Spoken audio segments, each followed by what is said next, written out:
probably because he falsely believed that she was more famous than she was, since she always was tattling on about, oh yeah, everyone recognizes me everywhere. It's so hard to get anything done. He believed that she had been set up to be successful in a world full of frenzied media. Now, he had understood why Chelsea and Cressida had not managed, but surely Meghan could hold her own. And he had assumed that Meghan's acting career had prepared her for the inevitable media interest. But what he failed to realize was that though she saw publicity from the tabloids, and though to be mentioned inside any paper, even at the bottom page, was her dream, being played out in the front pages so negatively was not her idea of fame. It wasn't what she wanted, and it wasn't, it wouldn't be what anybody wanted. I'm not saying, how wild of her not to appreciate the fact that her name is being splashed across the pages in negative ways. Nobody would want that. I'm just saying that Harry thought that, positive or negative, it wouldn't make a dent in her psyche. He just didn't realize her ego. To Meghan's misfortune, she failed to understand that Hollywood publicity is about favors, mutual agreements, payments, and dishonest journalism. That's something that has really stuck out to me. Being somebody who has absolutely zero attachment to Hollywood, actors, anything, I really didn't understand how this world worked. I didn't even understand how often stories in, say, like Vanity Fair or anything like this are curated by agents as something for their person to do. I have been surprised this whole time by how much arranging happens behind the details so that they can put forth the image that they want. Like, I want this photograph with this person, make sure that this happens. I want my name to be in this publication, call their editor and make sure that my name is here in this publication. I just didn't realize how much back scratching goes on. I guess I should have. Why would I though? I didn't know. But Meghan apparently didn't understand that that's not the way media works in general. That you don't just get to tell people what you want said about yourself. Buckingham Palace lacked those levers over Britain's newspapers. Fleet Street's delight was to publish raw reality without Hollywood's cosmetic cover-ups. Moreover, the palace had no influence beyond Britain, especially against the frequently vicious and inaccurate social media. Meghan preferred to suggest that she did not understand those limitations. So it could have been explained to her 1,000 times. She was going to live as a victim to the British press, and particularly and more specifically a victim to Buckingham Palace, who refused to defend her. They had no legal recourse to say anything. There was nothing they could have done. And even though she's used to working with agents who have carefully positioned her so that she always comes out on top wherever she happens to be able to get her name in, that's not the way the real world works. And since she hasn't actually ever been in the public eye, even though she's always loved to run that narrative to herself and everybody else who will buy it, she was unfamiliar with the way paparazzi journalism actually works. So this is, even though she's trying to act like she's a seasoned veteran of this, she's as much of a newbie as any of us would be, because she's only ever experienced a carefully curated version of publicity. So Tom Bower goes on more and more into this same topic, all about the various negative stories about her. And what becomes very evident is that though there was a ton of stories about her, none of which she could positively refute. All the journalists were raking over her whole life, finding out all these little stories about her, all these little tidbits about her. And because she could not come out and say that never happened, because more often than not it did happen, she decided to make it about something that people could not take away from her. And that was her coming out and saying, these stories are racism. This is all stories of racism. This is all stories of undertones of racism. Maybe you can't tell it because the color of your skin, it makes it so that you can't hear it the way I hear it. Because I am a strong biracial woman, I hear the undertones and the overtones of hateful white supremacy. My ears are tuned to it. So maybe you don't realize it, but it's there. And that's what she fed that line to Harry a ton. You don't realize it because you're so privileged and you're a white male. But I realize it because I hear it the way it was really intended. It was intended for me. So that's why I can hear it and you can't. Like it's some kind of, musical tone that only certain ears can pick up. Now, at the same time, she did have people in the media who were supportive of her because of her racial heritage. There were people who, on the internet who rejoiced, secure the palaces and all this. But then I think probably for the first time she actually did experience that whole "you're not black enough" narrative that she had always claimed, that she was in this difficult place in life because she wasn't white enough for the white people and she wasn't black enough for the black people, and she just, was in this purgatory. I don't know if she ever actually experienced that until this point in her life. Somebody did write an article in Vogue and said Meghan Markle is the type of black that the majority of right-leaning white American wishes we all could be, if there were to be blackness at all. Elaine Musiwa particularly identified mixed-race girls' familiarity with whiteness. She said it showed in the way that they held themselves. Having triggered these conflicting emotions, the turmoil alternatively delighted, irritated, and confused Meghan. So she's got people who she claims don't like her because she's mixed race. I've never seen one piece of coverage that said Meghan shouldn't be anywhere near Harry because she's half black. That article does not exist. The worst one was Meghan's almost straight out of Compton, and that was really more derogatory towards her mother, not Meghan. But this bit of journalism where, to me, this is more racist than anything that came out, where, Meghan Markle is the type of black that the majority of right-leaning white American wishes we all could be if there were to be blackness at all, and being derogatory about Meghan, being like, she is so close to being white, she's had all these privileges.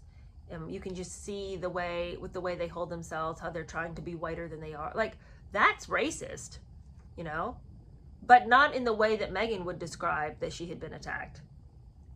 The Harry and Meghan relationship really shifted into unknown territory for everybody involved. Nobody had seen this kind of attack happen, and nobody quite knew what to do with it. Also, the relationship was so young. And so people in Harry's camp weren't necessarily sure how they were supposed to deal with it. Some journalists instantly spotted that introducing an uncompromising American into the royal family guaranteed problems. Added to that was Meghan's conviction that she, and only she, could control her image and the media's narrative about her. So already we have a very strong, brash American woman. A feminist, she would call herself, although I think some of us would just call it a bitch. And she wanted her story to go out the way she would have it. If people did not defend her right to tell her own story, then they were, get behind me, Satan, I'm going on ahead, you don't know what you're talking about. Like, she believed that it was up to her to define what people saw about her. Regardless of the fact that nobody else in the royal family has ever had that right, she was going to have it. Those close to Harry believed that he had long harbored a fantasy to be told what to do by a woman. So this was like this was a dynamic Harry was all about. He liked the fact that she would lead. He didn't want to lead. He had no desire for it. He'd always been told what to do anyway his whole life. So he wasn't looking to be the strong man of a household. He wanted to hook his star to somebody who could tell him which way to turn, because he was flabbergasted and never knew what was going on. Bamboozled is what he was 24/7. So to have somebody say, this is the way, walk ye in it, he was all about it. I mean, it's not surprising to find that Harry felt that way. I mean, he's been searching for a strong maternal figure his whole life. All of his girlfriends were supposed to be his mom, on top of his lover. And for the first time in Harry's life, he was prepared to obey this woman. Because I wouldn't even say that it was necessarily that he was prepared to, but if he wanted, I think that he may have gone into the relationship with the idea that they would be on equal footing. But I think that when he got in there, he was willing to abdicate equality with her if it meant that she would support him in however he was feeling that day. To secure Meghan's loyalty, he could change himself to match her expectations if that's what she required. For her part, Meghan knew by then that she had pushed a man eager for revenge against the media and his family. His personal relationships had been damaged by the news of the world's phone hacking. So Harry would change himself for Meghan if that's what needed to happen, to stay with her, to stay in this relationship. And I think that he loved the drama of it as well. I think it made him feel alive. This was something that came up repeatedly when I was reading Spare, was how much I think Harry loves to feel emotionally unstable. Because I think that he doesn't know how to feel at a just regular level. I think he either needs to be really happy or really sad, and but this, he doesn't know what to do with this. And I don't think he knows how to regulate his emotions in any healthy way. And so to be with Meghan, who has huge emotions too, makes him feel like he's met somebody who is his, I guess, emotional equal in some ways, you know, like they can be angry together about what's happening. They can be super joyful together. They can be, you know, I just think that there's no need for him to have this British stiff upper lip with her. They can just be sloppy in their emotions, and she's supportive of that. She's not disdainful of that. In fact, she's quite sloppy with her emotions, as we saw. She was never off the floor. She cried round the clock, constantly throwing herself around, you know, big emotional fits all the time. So for somebody who had always been pretty emotionally immature, this relationship would have been great because it would have asked very little of him as far as restraint goes. Anyway, for her part, Meghan knew by then that she was pushing a man eager for revenge against the media and his family. His personal relationships had been damaged by the news of the world phone hacking, not least when their journalist suddenly appeared during his supposedly secret meetings with Chelsea Davy. Even more pertinently, he blamed Diana's death on the media. Feeling deeply disappointed that he had been unable to protect his mother, he eagerly declared war against his enemy, the newspapers, to protect Meghan. So I suppose the way he saw it was that the media had always gotten in the way of his love. First the love of his mother, and then the love of his girlfriends. And it was an easy thing to be angry about, because what was somebody going to say? Stop being angry? You're not allowed to be angry about this? You know what I'm saying? Like, he could always pull the card of, they took my mum from me. If it hadn't been for the media, I'd still have mummy. And he could say the same about the girlfriends. I had really meaningful, deep relationships until the media decided to get involved. So, I mean, what he is right to some extent. So what are people going to say? So this was a place where he could, you know, project all his rage and indignation, and nobody could take that away from him. No one could say you're not allowed to be angry about that. And we'll end with this story about Jason Kanoff. Jason was a New Zealand-born 35-year-old who was recruited by the palace from the Royal Bank of Scotland. He was Harry's key aide. And unfortunately, he was just very young when he was asked to be put in front of all of this drama. It doesn't mean that he was inadequate. It doesn't mean he was an amateur. It doesn't mean that he wouldn't have been good at his job with any other royal. But Harry and Meghan are not normal royals. Their demands are just astronomically out of proportion with anything anyone would have asked. So to put young and limitedly experienced Jason in the line of fire was, I think, wrong-headed by whoever gave him that role. Following palace protocol, Jason mastered the standard procedure to stonewall media inquiries about Meghan. There's just not going to be any interviews. We're not going to talk about it. No, I'm not going to brief you in private about what's happening with her, and there's not going to be any comment on the controversy. Thank you very much. See you tomorrow. But that wasn't good enough for Meghan. I mean, she wanted somebody to come out swinging on her behalf. And because they wouldn't do this, Meghan complained that Jason and his staff were amateurs, learning on the job and flip-flopping. That was what she said, literally verbatim. They're just amateurs. They're just over there learning on the job. They've got no idea what they're doing. They're flip-flopping all over the place. He was following the traditional dictum that royals don't complain and don't explain, but that wasn't something Meghan was here to support. I mean, yeah, that's fine for everybody else, but not for me, okay? Because since my background is different, you actually do need to explain, and I actually do need to complain, so. Jason's main role was not to run out and, run defense for Meghan. His role was to advise and protect Harry from pitfalls and from himself. That's what he was supposed to do. He was supposed to advise him on how to conduct himself and how to act in in the media and how you were going to be portrayed by the media, and to avoid those sorts of situations that would incur negative attention. But unfortunately, the publicist truly did fall at the first hurdle. But again, we're asking a talented high school athlete to go run in the Olympics. Like, it's probably not going to go well. Even though this person is talented at what they do, you're asking them to take on a job that is beyond their capacity, but simply because they're young. He was 34 years old. And I just can't imagine anybody being able to stand up against the monstrous two-headed dog that is Meghan Markle's personality. Anxious to please, Jason lacked both the authority and the experience to reason with Harry, and the British media had never uncritically venerated royals.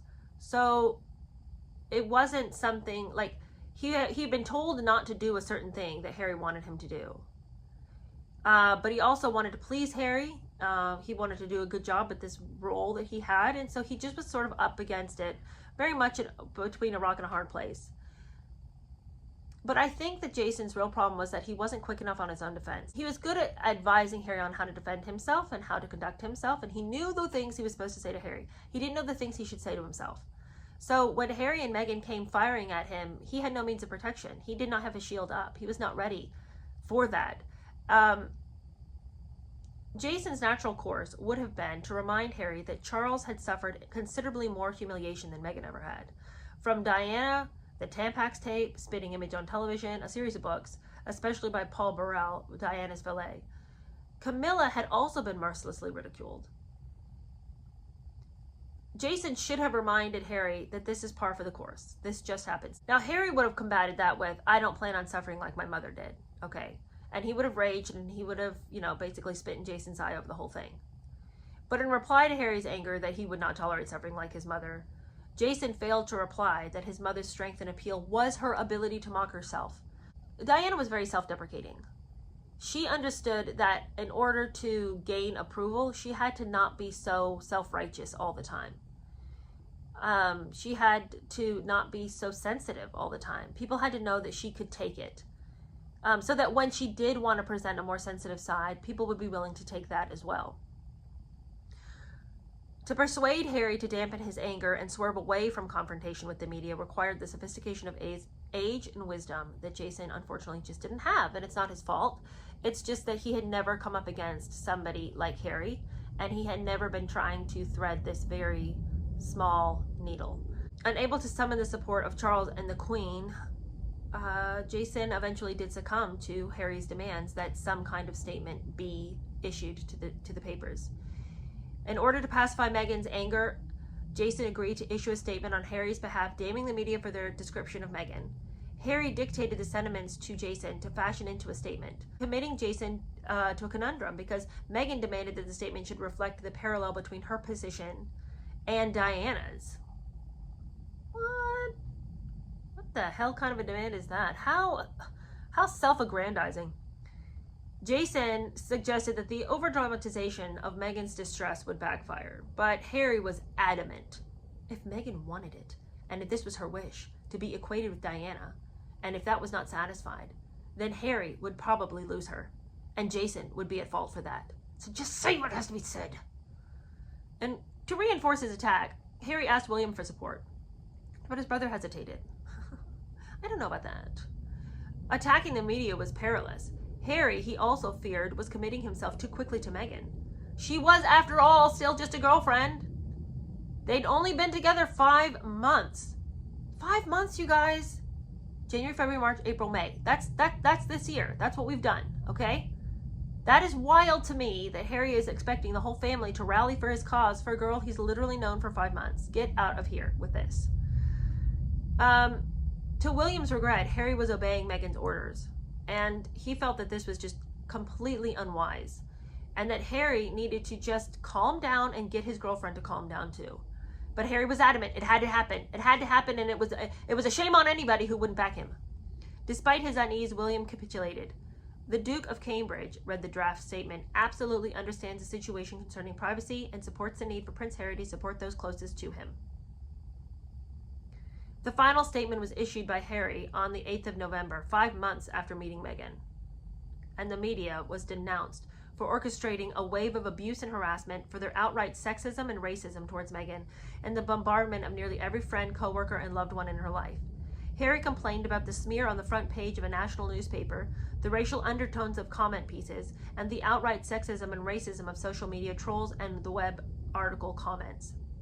The statement continued, to those who would reply that this was the price she has to pay, and this is all part of the game, Harry strongly disagrees. This is not a game, it is her life and his, and it should stop before any further damage is done, of the statement. But, not surprisingly, the media and much of the British public was bemused. Get over yourself. Neither Harry nor Meghan were young innocents. Since 2011, Meghan had exposed herself to the media. Journalists mockingly pointed out that those who lived by Instagram risked dying by Instagram. Similarly, Harry had flaunted his international partying. Despite public warmth towards him, he was undoubtedly privileged, pocketing millions of pounds of public money every year and enjoying spectacular homes and comforts. He could not expect the benefits of royalty and simultaneously the privacy of normal people. Harry also experienced an unusual blowback. Newspapers commented for the first time that the couple had played the race card. Reporting of Meghan and her past was being interpreted by them as racism. What I think is very interesting is Meghan says talking about a race is racist. But why would talking about your race be racist? If people just are talking about the fact that you are biracial and that the family, could use some more diversity in the family, if you think that that's racist, you're racist against your own race. Why would you think that it's a negative thing for somebody to point out, thank God we're getting some new blood up in this place? That's not negative. That's a compliment. But she is so sensitive about the fact that she is biracial that she interprets anything to do with her race as being some kind of slam or slight against her. Why would it be? Is that how you see it, Meghan? Do you see your race as being something to be ashamed or embarrassed of? We've seen her do this before. When she did that article about, I'm coming out as biracial. And it's like, okay, but that's not something you need to reveal as though, I was so nervous to tell you guys that my mom is black. Why are you nervous about that? Is that something that you should be like, hide the kids, oh my gosh, I'm about to say something wild, crazy. Meghan's crazy.